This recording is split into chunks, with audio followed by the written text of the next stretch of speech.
আসসালামু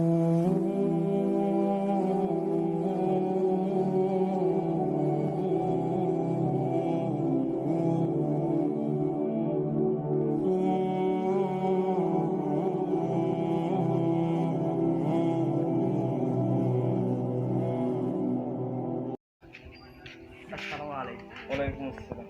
হুজুর, ভবিষ্যতে আসলে পিছনে অনেক গুনাহ করছি, আর কি গুনাহ করছি জানি না, অনেক মুসিবত আসতেছে।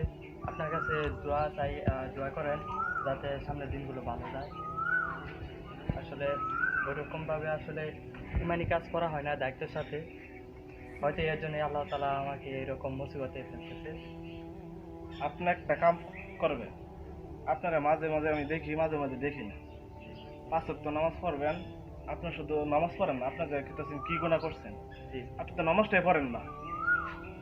আসলে নামাজ পড়ার ওইরকম আসলে আমাদের টাইম হয় না, অনেক কাজে ব্যস্ত থাকি আমরা, এটাই আর কি বড় সমস্যা। আল্লাহ পাক 5 ওয়াক্ত নামাজ পড়া কইছে, নামাজটাই পড়েন না, এটাই তো আপনার বড় গুনাহ। 5 ওয়াক্ত নামাজে আসবেন, নামাজ পড়বেন, এটা আপনার কাছে আমি প্রত্যাশা করি।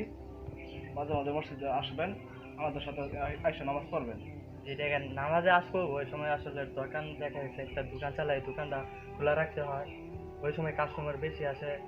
আবার এমন আছে অনেক সময় অনেক সাইডে আর কি কাজ থাকে, ওইসব কাজ করতে করতে সময় জায়গা, আর নামাজ আসতে হয় না, নামাজে আসতে ওই রকম আর কি সময় হয় না। আবার দেখছে কাজটা সেইটা বাড়িতে আইসা নামাজে আসতে ভালোও লাগে না, শরীর কান্ত থাকে, আইসা শুয়ে পড়ি। এটি আচ্ছা, সপ্তাহে কয় ওয়াক্ত নামাজ?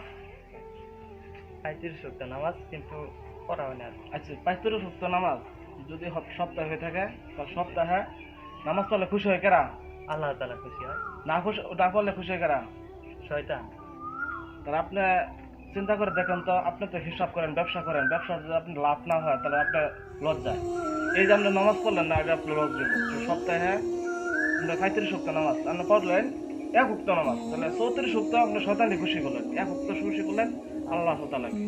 তাহলে আপনার পথ রাখি, আপনি এটা একটু চেষ্টা করেন, সবসময় খেয়াল রাখবেন প্রতিটা কাজে যদি আপনার কোনো কি লাগতেছে সব কিছু আপনি পূরণ করতে পারতেছে, কিন্তু এই যে আপনার রুহের খোরাক 5 ওয়াক্ত নামাজ আল্লাহ পাক আমাদের হুকুম করছে, এটা আপনি করেন না। এটা 5 ওয়াক্ত নামাজ পড়বেন, দোয়া করি।